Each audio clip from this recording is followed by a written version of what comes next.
आज का video behaviour science के ऊपर होने वाला है, जो कि आज इस सप्ताह में, चूँकि कल होली का फेस्टिवल था तो क्लास नहीं हो पाया, तो आज हम दूसरा सब्जेक्ट लेकर आए हैं। और बिहेवियर साइंस में आपको पता है 2 पार्ट है, एक साइकोलॉजी का है और एक अपना सोशियोलॉजी का है। ठीक है, 2 पार्ट है।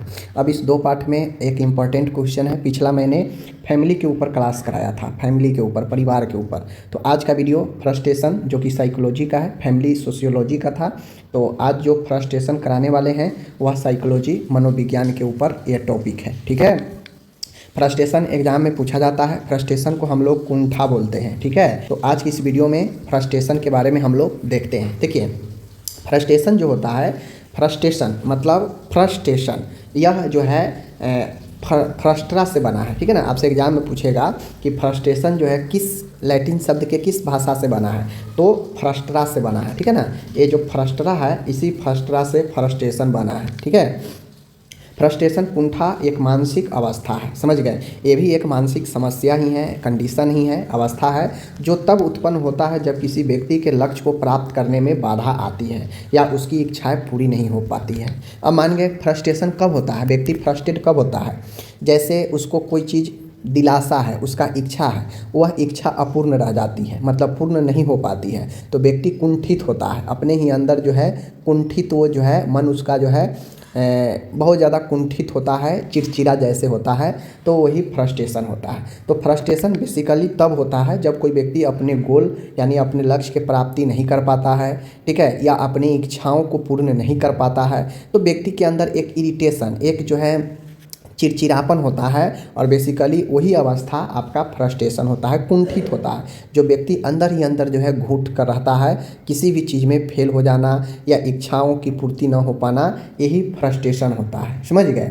जब मान एज फॉर एग्जांपल हमें अभी पैसे या कोई भी चीज़ की तत्काल ज़रूरत है, लेकिन हमें समय पर नहीं मिल पाता है, तो क्या होता है, व्यक्ति अंदर ही अंदर झल्लाने लगता है, गुस्सा होने लगता है, ठीक है, और जो है कोसने लगता है। तो जब कोई लक्ष्य की प्राप्ति नहीं होती है या इच्छाएं पूरी नहीं होती है, तब जाके व्यक्ति के अंदर यह कुंठा उत्पन्न होता है और यह एक मानसिक अवस्था होता है। ठीक है, मेंटल कंडीशन है फ्रस्ट्रेशन। समझ गए। अब इस फ्रस्ट्रेशन को कुछ अलग अलग साइकोलॉजिस्ट, मनोवैज्ञानिक ने अपने अंदाज में इसे परिभाषित किया, जैसे सिगमंड फ्रायड। सिगमंड फ्रायड आप लोग जानते हैं, बहुत चर्चित साइकोलॉजिस्ट है।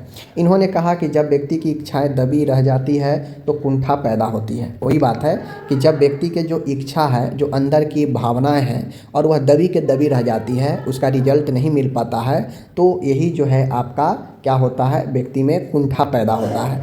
तो सिगमंड फ्रायड ने उसी चीज़ को एक लाइन में बता दिया। ठीक है, उसके बाद आता है जोनाल्ड डोलार्ड। जॉन डोलार्ड लक्ष्य प्राप्ति में बाधा आने से उत्पन्न तनाव को फ्रस्ट्रेशन कहते हैं। देखिए, फ्रस्ट्रेशन का सीधा सीधा मीनिंग हम लोग समझे तो सरल शब्दों में, जब व्यक्ति जो चाहता है वह नहीं मिल पाता है या रास्ते में रुकावट आती है, तो वह निराश, गुस्से या तनाव में आ जाता है, यही फ्रस्ट्रेशन होता है। बात समझ गए ना, सिंपल सी भाषा है। यहाँ पे कोई व्यक्ति है, ठीक है, ये व्यक्ति है, यह व्यक्ति जो है परीक्षा पास करना चाहता है, नौकरी चाहता है, सरकारी तैयारी कर रहा है, बार बार वो फेल कर रहा है, ठीक है, तो उसका लक्ष्य क्या है, नौकरी, नौकरी लक्ष्य है। अब व्यक्ति ये है, अब इस बीच में उसको जो है क्या होता है, बाधा, लक्ष्य प्राप्ति करने से पहले ही बीच में ही रुकावट पैदा हो जाता है, बाधा उत्पन्न हो जाता है। अब हम जो चीज़ चाह रहे हैं वो चीज़ नहीं हो रहा है, बीच में ही जो है खंडित हो जा रहा है, तो उससे क्या होगा, निराश होगा, गुस्सा आएगा, स्ट्रेस में व्यक्ति हो जाता है, और यही सब कंडीशन मिलाकर व्यक्ति फ्रस्ट्रेशन यानी जो है कुंठित होता है। ठीक है, कुंठित होता है, जिसे निराश, गुस्से या तनाव के रूप में सम्मिलित रूप से कह सकते हैं। यह तब होता है जब किसी भी लक्ष्य या चाहे इच्छाओं को नहीं पूरा कर पाते हैं, नहीं हो पाता है, तो वही जो है फ्रस्ट्रेशन की अवस्था होता है। आप समझ गए। अब फ्रस्ट्रेशन का कारण होता है, समझ गए ना, हर एक जीवन में हम बहुत सारे चीज़ चाहते हैं, बहुत सारे चीज़ करते हैं, लेकिन सब में सफलता, सब में इच्छाएं पूरी नहीं होती है। लेकिन जब भी इच्छाएं पूरी नहीं होती है, व्यक्ति कुंठित होता है, फ्रस्ट्रेट हो जाता है, समझ गए, और बार बार होने से तो और ज़्यादा होता है, गुस्सा आना, तनाव आना, समझ गए ना, तो ये सब व्यक्ति के अंदर जो है आता है, उदासी होना, ये सब फ्रस्ट्रेशन का एक रूप होता है। ठीक है, अब देखिए, हर कोई मानसिक बीमारी हो, मानसिक कारण हो, अवस्था हो, सब चीज़ का एक कारण होता है। अब मान के कोई भी चीज़ नहीं प्राप्ति होगा, कुछ भी हमें जो चाह रहे हैं नहीं मिल पाया, कुछ कर रहे हैं उसमें बार बार असफल हो रहे हैं, ठीक है ना, तो असफल होना यानी फ्रस्ट्रेशन जब हमारे अंदर आएगा तो किसी न किसी असफल के कारण ही, ठीक है ना। तो उन कारण फ्रस्ट्रेशन का क्या क्या कारण होगा, तो जो कारण होगा देख लीजिए। फ्रस्ट्रेशन के कई कारण हो सकते हैं। फ्रस्ट्रेशन के क्या कारण हो सकता है तो देख सकते हैं, जैसे इन्वायरमेंटल ऑब्स्टेकल। इन्वायरमेंटल ऑब्स्टेकल का मतलब होता है कि वैसे बाधाएं, वैसे रुकावट जो पर्यावरण कारण से हो, जिस पर इन्वायरमेंट का फैक्ट हो। बाहरी परिस्थितियां लक्ष्य प्राप्ति करने में रुकावट बनती है। बहुत सारे हमारे आसपास पर्यावरण में ऐसे चीज़ हैं जो हम कुछ भी कर रहे हैं, जो कुछ भी जो है हम सोच रहे हैं, लेकिन वो कुछ आसपास के चीज़ें हमारे लक्ष्य में, हमारे सोच में बाधा उत्पन्न कर रहा है, जिससे हमारे काम जो है नहीं हो पा रहा है, ठीक है। तो ये इन्वायरमेंट होता है जो आपके आसपास के चीज़ों के कारण लक्ष्य के प्राप्ति में या किसी भी चीज़ में असफल होने का कारण बनता है। अब इन्वायरमेंटल ऑब्स्टेकल क्या होता है, जैसे आर्थिक समस्या, परिवार का विरोध, बीमारी। तो ये इन्वायरमेंट होता है, जैसे आर्थिक समस्या, समझ गए। अब अभी मान गए बहुत जो है आईफोन खरीदने का मन हो रहा है बहुत ज़्यादा, और जब मन आपका किसी चीज़ के प्रति बहुत ज़्यादा लग जाता है और वो चीज़ें नहीं मिल पाता है, पूरा नहीं हो पाता है, तो व्यक्ति फ्रस्ट्रेट होता है, बहुत ज़्यादा निराश, बहुत ज़्यादा दुख, बहुत ज़्यादा तनाव में आ जाता है और यही फ्रस्ट्रेशन का रूप ले लेता है। तो मान लें आईफोन लेने का मन है या कोई भी चीज़ लेने का मन है जिसमें काफ़ी पैसे की ज़रूरत है, उतना पैसा है नहीं, तो पैसे के कारण, दिक्कत के कारण हम कोई चीज़ नहीं पाए और उस चीज़ में हमारा काफ़ी ज़्यादा दिलचस्पी था, लेकिन पैसा के रीज़न के कारण हम वो चीज़ प्राप्त नहीं कर पाए, तो ये आर्थिक समस्या होता है, जो कि आपके इन्वायरमेंट ही ऐसा है जो आपका पैसा नहीं है, तो जिसके कारण से आपको नहीं मिल पाया। दूसरी चीज़ है परिवार का विरोध, फैमिली। अब मान गए आप जो चीज़ चाहते हैं हर चीज़ में फैमिली सपोर्ट नहीं करता है, तो ऐसे में परिवार का विरोध, खिलाफत होना, ये भी एक आपके कुंठा, फ्रस्ट्रेशन का रूप लेता है, ठीक है ना। अब बहुत सारे चीज़ हैं, कुछ करना चाहते हैं, कुछ देखना चाहते हैं या कुछ लेना चाहते हैं या कोई भी आपका पसंद है, लेकिन हो सकता है हर पसंद आपके फैमिली को पसंद ना हो, तो वो विरोध करे परिवार, तो परिवार का विरोध पर भी कभी कभी नाराज़गी होती है और यही नाराज़गी फ्रस्ट्रेशन होता है, समझ गए ना। उसके बाद होता है बीमारी। बहुत सारे चीज़ जो है हमारे जीवन में ऐसे ऐसे बीमारी आते हैं, जैसे एज फॉर एग्जांपल कोई मिलिट्री में जाना चाहता है, शुरू से नशा है कि हम मिलिट्री बनेंगे, लेकिन उसके बॉडी में ऐसा बीमारी है, ऐसा समस्या है जिसके कारण वो मिलिट्री में नहीं जा सकता है, तो कहीं ना कहीं उसके लक्ष्य को, जो मिलिट्री बनने का सपना था, लक्ष्य था, उसमें बाधा उत्पन्न कर दिया कौन, बीमारी। तो यही जो है क्या हो गया, हमारे आसपास का कारण जो हमें जाने से रोका है, हमारे लक्ष्य को प्राप्ति से, तो उससे फ्रस्ट्रेशन उत्पन्न होता है। तो ये सब पहला कारण हो गया आपका इन्वायरमेंट कारण, ठीक है। बाहरी परिस्थितियाँ, जो आसपास की परिस्थितियाँ जो बाहरी है वो आपके लक्ष्य में रुकावट बनती है और वही कारण होता है कि व्यक्ति कुंठित होता है। तो वो सब ये उदाहरण यहाँ पे दिए गए हैं, ठीक है। दूसरा है यहाँ पे व्यक्तिगत सीमाएं, पर्सनल लिमिटेशन। अब यहाँ पे पर्सनल लिमिटेशन यानी पर्सनल कॉज दे दीजिए, व्यक्तिगत कारण, व्यक्ति की अपनी कमजोरी के कारण लक्ष्य प्राप्ति नहीं हो पाता है, ठीक है ना, जिसके कारण व्यक्ति के अंदर कुंठा उत्पन्न होता है या कुंठित हो जाता है। देखिए कभी कभी होता है व्यक्ति के खुद के कारण, पर्सनल कॉज यानी व्यक्तिगत कारण ऐसा कारण होता है जो व्यक्ति खुद के कारण, खुद के कमियों के कारण या कमजोरी के कारण या जिस भी चीज़ के कारण हो, वह खुद के गलतियों, कमी या कारण वह अपने लक्ष्य को प्राप्ति नहीं कर पाता है और यही रीजन व्यक्ति में कुंठा भी उत्पन्न कर देता है। ऐसा नहीं है कि व्यक्ति मान लेता है आसानी से कि ये हमारे कारण से नहीं हो पाया है तो नॉर्मल है, ऐसा नहीं होता है। अपनी कमजोरी, अपनी गलतियों के कारण भी लक्ष्य प्राप्ति नहीं हो पाता है, जिस वजह से भी व्यक्ति जो है कुंठित हो जाता है, फ्रस्ट्रेट हो जाता है। जैसे खुद के कमजोरी, खुद के वीकनेस, जैसे कम बुद्धि लगाना, कम दिमाग का अप्लाई करना, या जन्मजात ही कम बुद्धि ही है। शारीरिक कमजोरी यानी फिजिकल वीकनेस, शारीरिक कमजोरी हो पाना, ठीक है ना। कौशल की कमी, स्किल की अभाव, बात समझ गए ना। या फिर यूँ कह सकते हैं कि व्यक्तिगत कारण में और भी कारण हो सकता है जो खुद के कारण व्यक्ति अपने लक्ष्य को प्राप्ति नहीं कर पाता है और उससे व्यक्ति को तनाव, स्ट्रेस, कम जो है निराशा, ये सब उत्पन्न होता है और यही सब जो है व्यक्ति को कुंठित करता है, फ्रस्ट्रेशन करता है, ठीक है। चलिए, तो दूसरा कारण पर्सनल कारण हो गया, व्यक्तिगत। उसके बाद यहाँ पे है कॉन्फ्लिक्ट, तीसरा है संघर्ष, ठीक ठीक है ना। कॉन्फ्लिक्ट या इसी को हम लोग क्या बोलते हैं, कॉन्फ्लिक्ट को ही द्वंद्व बोलते हैं। द्वंद्व मतलब संघर्ष चलना, बात समझ गए। जब व्यक्ति के सामने दो या अधिक विकल्प हो और निर्णय लेना कठिन हो जाता है तो उस समय भी व्यक्ति अपने लक्ष्य को प्राप्ति में असफल हो जाता है। ये एक टॉपिक है, कॉन्फ्लिक्ट एक टॉपिक है जिसको आप लोग आगे पढ़ेंगे, काफ़ी बड़ा टॉपिक है, पूछता है एग्जाम में। कॉन्फ्लिक्ट को अंतर्द्वंद्व या फिर संघर्ष बोलते हैं, समझ गए। तो ये जो कॉन्फ्लिक्ट होता है, ये कॉन्फ्लिक्ट जो होता है, समझ लीजिए कि यहाँ पे कॉन्फ्लिक्ट यानी संघर्ष कब उत्पन्न होता है, जब अपने ही अंदर दो तरह की भावनाएं आ जाए एक ही समय में। तो जब व्यक्ति के सामने दो या दो से अधिक विकल्प हों, दो या दो से अधिक जो है विचार मन में उत्पन्न हो और निर्णय लेने में व्यक्ति कठिन होने लगता है, यानी व्यक्ति ये चीज़ समझ नहीं पाता है हम क्या करें क्या नहीं करें, क्या करना चाहिए क्या नहीं करना चाहिए। निर्णय लेने में बाधा उत्पन्न हो जाता है जब दो तरह के विचार ख्याल मन में आता है, तो उसी को हम लोग द्वंद्व मतलब दो तरह की भावनाएं, दो तरह के विचार एक ही साथ मन में आना, जिससे हम अपने लक्ष्य को चुन नहीं पाते हैं कि हमें ये करना चाहिए या ये करना चाहिए।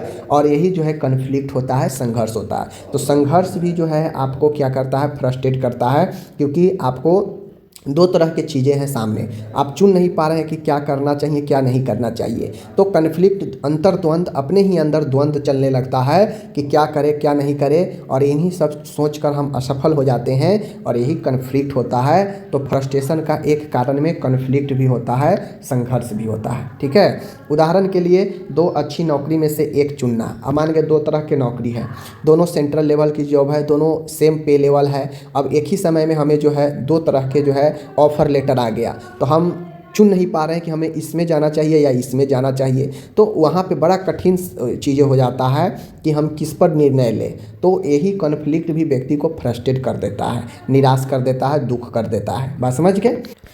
चौथा की मैं बात करूं तो सोशल रेस्ट्रिक्शंस है। सोशल रेस्ट्रिक्शंस का मतलब होता है सामाजिक जो है प्रतिबंध। समाज में कुछ ऐसे चीज़ें हैं जैसे समाज के नियम और परंपराएं भी बाधा बन सकता है। उदाहरण, परिवार की अनुमति न मिलना। अब मान गए जैसे हम कोई किसी से प्यार किया, ठीक है ना, लव हुआ।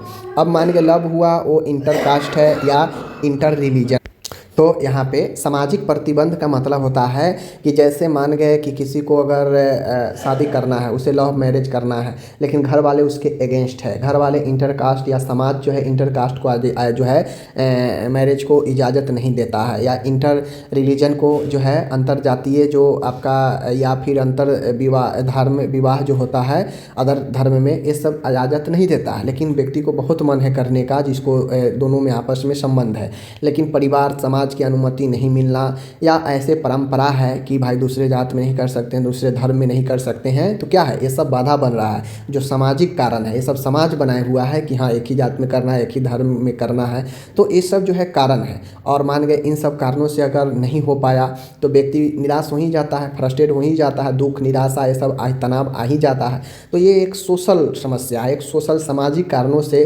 व्यक्ति फ्रस्ट्रेट होता है। और भी सारे चीज़ों में हो सकता है जो सामाजिक कारण बनता है। तो सोशल रेस्ट्रिक्शंस भी व्यक्ति को जो है उसके लक्ष्य के प्राप्ति में बाधा उत्पन्न करता है।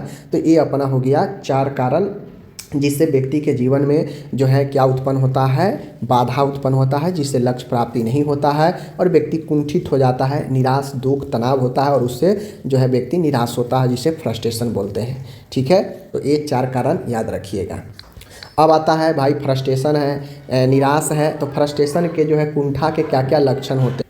तो फ्रस्ट्रेशन के क्या क्या लक्षण होते हैं, तो देखिए कुंठा का भी लक्षण होता है भाई व्यक्ति के अंदर कुंठा का मतलब क्या कि व्यक्ति को निराश, ठीक है, दुख और तनाव ये सब एक साथ उत्पन्न हो जाता है व्यक्ति के अंदर, और यही जो है व्यक्ति को कुंठित करता है, फ्रस्ट्रेट होता है, समझ गए, जो फ्रस्ट्रेशन होता है। फ्रस्ट्रेशन का लक्षण क्या क्या होते हैं, तो खुद लक्षण आप देख ही लिए कि क्या क्या होगा। देखिए फ्रस्ट्रेशन के लक्षण में, फ्रस्ट्रेशन होने पर व्यक्ति में निम्न लक्षण दिखाई देते हैं। क्या क्या दिखाई देते हैं, तो भावनात्मक जो इमोशनल सिम्टम्स होगा, जो भावनाओं को प्रभावित करने वाला लक्षण होगा, जो इमोशन में दिखेगा, जैसे गुस्सा, चिड़चिड़ापन, उदासी, निराशा, ये सब दिखता है व्यक्ति को। जो दिखता है वही इमोशन होता है। भाव मतलब जो सामने फेस के एक्सप्रेशन जो दिखता है वही भाव होता है, इमोशन होता है।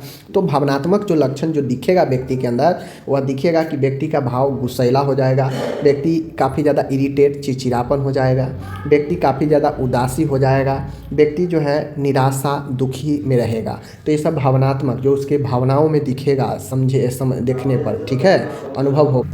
तो यहाँ पे व्यवहारिक लक्षण है। अब देखिए इमोशन मतलब जो सामने व्यक्ति के एक्सप्रेशन में झलकता है वो आपका इमोशन होता है, लेकिन व्यवहारिक लक्षण जो व्यक्ति कैसा रिएक्ट कर रहा है यह जो है उसके व्यवहार को बताता है। तो जैसे व्यवहारिक लक्षण में झगड़ा करना, ठीक है ना, रोना, काम में रुचि कम होना, तो ये सब व्यक्ति को जो है व्यवहार को दर्शाता है, व्यक्ति के बिहेवियर को। तो बिहेवियर कहने का मतलब है जो व्यक्ति कैसा रिएक्ट किसके साथ कर रहा है, ये उसके व्यवहार के लक्षण बताएगा। तो व्यक्ति में जब फ्रस्ट्रेट होता है, जब किसी काम को असफल होता है करने में, तो व्यक्ति झगड़ालू हो जाता है, बात बात में झगड़ेगा, रोने लगता है, काम में रुचि व्यक्ति को कम हो जाता है। तो ये सब उसके व्यवहार में दिखता है, ठीक है। तो ये व्यवहारिक लक्षण हो गया। अब शारीरिक लक्षण में व्यक्ति को जो उसके फिजिकल एक्टिविटी में भी प्रभाव पड़ता है। शारीरिक लक्षण कहने का मतलब है कि फिजिकल सिम्टम्स जो व्यक्ति के शारीरिक एक्टिविटी के थ्रू दिखता है। तो जैसे हेडेक होना व्यक्ति के शारीरिक रूप से दिखेगा, थकान होना, बहुत ज़्यादा टाइनेस होना, नींद की समस्या होना, तो ये व्यक्ति के सिम्टम्स होता है, फिजिकल सिम्टम्स में दिखेगा कि व्यक्ति फिजिकल रूप से जो है डैमेज होता है, जैसे हेडेक होना, थकान होना, नींद की समस्या होना। तो ये 3 प्रकार के महत्वपूर्ण लक्षण है जो इमोशनल भावनात्मक रूप से जो व्यक्ति को दिखेगा, एक्सप्रेशन बॉडी का वो होगा भावनात्मक में। उसके बाद होता है व्यवहारिक लक्षण जिसमें व्यक्ति के बिहेवियर कैसा रिएक्ट कर रहा है, किसके साथ किस समय, ये दिखेगा, तो व्यवहारिक लक्षण। तीसरा शारीरिक लक्षण होता है जो फिजिकल सिम्टम्स के रूप में व्यक्ति के अंदर दिखता है, शारीरिक लक्षण। तो ये सारे चीज़ है।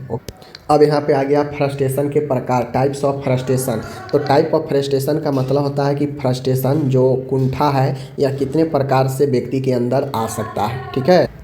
तो फ्रस्ट्रेशन के प्रकार में, टाइप्स ऑफ फ्रस्ट्रेशन में, तो देखिए टाइप ऑफ फ्रस्ट्रेशन जो होता है, फ्रस्ट्रेशन कुंठा 2 तरीके से हो सकता है। एक एक्सटर्नल जो बाहरी कारणों से होने वाली कुंठा होगा, ठीक है ना, बाहरी कारणों से होने वाला कुंठा को हम लोग एक्सटर्नल फ्रस्ट्रेशन बोलते हैं। बाहरी कारण में क्या क्या हो सकता है, जैसे पैसा ना होना, संसाधनों की कमी होना, बाहरी मतलब जो बाहर, ठीक है, जो बाहर होगा। एक्सटर्नल होगा जो हमारे बॉडी के अंदर घटित होने वाला या हमारे बॉडी के अंदर से जो कारण निकलेगा वो जो है इंटरनल होगा। लेकिन एक्सटर्नल में वे सारे कारण बनेगा जो बाहरी कारणों से कुंठा उत्पन्न होगा वह एक्सटर्नल होगा। जैसे पैसा ना होना, तो पैसा बाहरी है ना, बाहरी से स्रोत कम है, आर्थिक स्थिति कम है, पैसा रोजगार नहीं है, तो ये सब बाहरी कारण हुआ।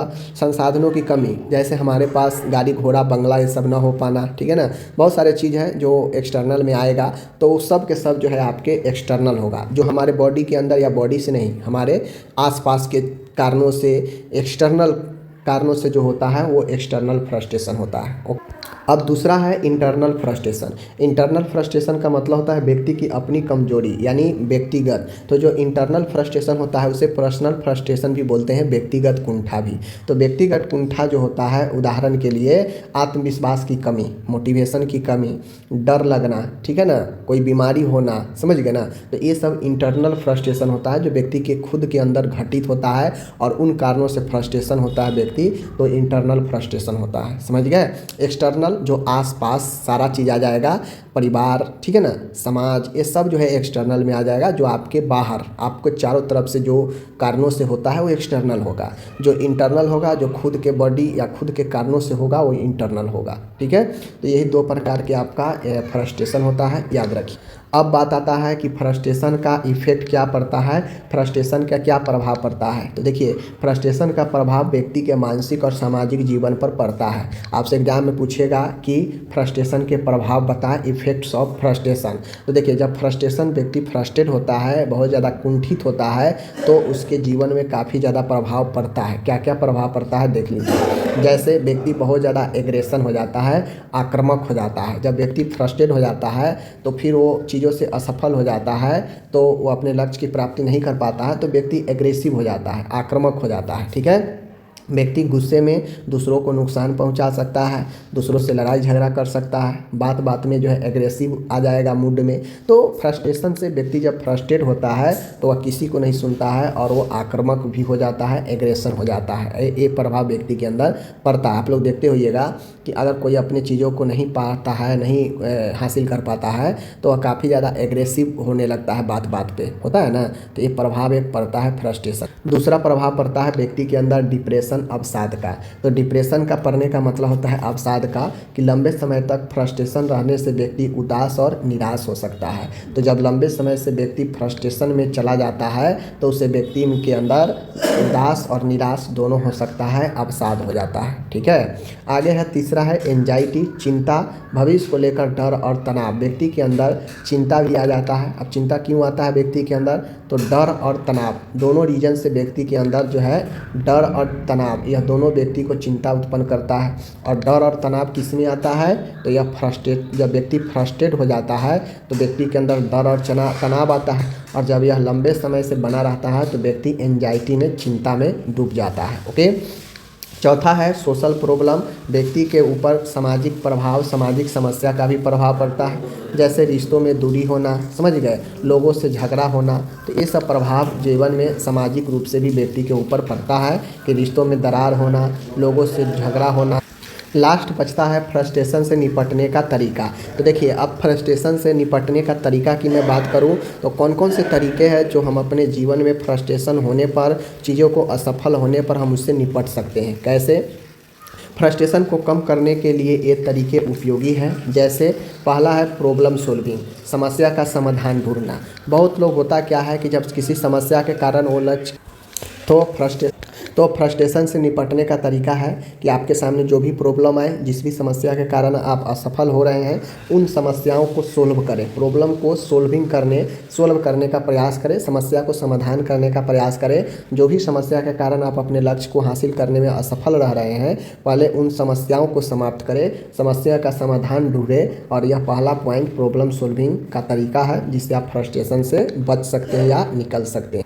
दूसरा पॉइंट है पॉजिटिव थिंकिंग, सकारात्मक सोच रखना। मान लीजिए एक बार आप फेल हो गए, नीट की तैयारी कर रहे हैं, एक बार फेल हो गए, तो अपने आप को निगेटिव में मत डालिए, पॉजिटिव में डालिए कि चलिए एक बार नहीं हुआ, दूसरा बार ट्राई करेंगे, हो जाएगा। तो पॉजिटिव वातावरण बनाए रखना, पॉजिटिव थिंकिंग बनाए रखना, सकारात्मक वातावरण बनाए रखना व्यक्ति को काफ़ी हेल्प करता है फ्रस्ट्रेशन से बचने का। तो पॉजिटिव थिंकिंग। तीसरा है रिलैक्सेशन टेक्निक। रिलैक्सेशन टेक्निक का मतलब होता है कि अपने आप को रिलैक्स, काम रखें, ऐसा तकनीक अपनाएं जो आपको काम रख सके। जैसे योगा, ध्यान, ये सब ऐसा टेक्निक है जो आपको असफल होने पर भी, फ्रस्ट्रेट होने पर ये योग और ध्यान रिलैक्स करेगा और आपको जीवन में असफल होने की घटनाओं को कम करेगा। ठीक, आगे है यहाँ पे सोशल सपोर्ट। सोशल सपोर्ट, सामाजिक सपोर्ट काफ़ी ज़रूरी होता है। परिवार और दोस्तों से बात करें, ठीक है, उनका सपोर्ट ले। और यह सपोर्ट, सोशल सपोर्ट, सामाजिक सपोर्ट जो आपके आसपास, आपके परिवार, दोस्त, ये सब सपोर्ट कर सकता है, उससे बात करके आप अपनी समस्याओं को हल कर सकते हैं। पाँचवा है काउंसलिंग। काउंसलिंग का मतलब होता है कुछ ऐसे मनोवैज्ञानिक साइकोलॉजिस्ट होते हैं जो आपके चल रहे समस्याओं को समाधान करेंगे, आपके लक्ष्य को पाने में मदद करेंगे, और जिस कारण से आपका लक्ष्य बार बार भटक रहे हैं, असफल हो रहे हैं, उसको मदद करेगा प्राप्त करने में। तो मनोवैज्ञानिक सलाह ले, और एक काउंसलिंग के माध्यम से होता है। तो इन सब मेथड से आप जो है कुंठा से बच सकते हैं। ठीक, तो कुंठा से बचने का ये 4-5 उपाय है जिसको आप ध्यान में रखें और कुंठा से बच सकते हैं। ठीक है, हमेशा सकारात्मक सोच रखें, जो कि बता ही दी है। ठीक है, चलिए मिलते हैं नेक्स्ट वीडियो के साथ। धन्यवाद।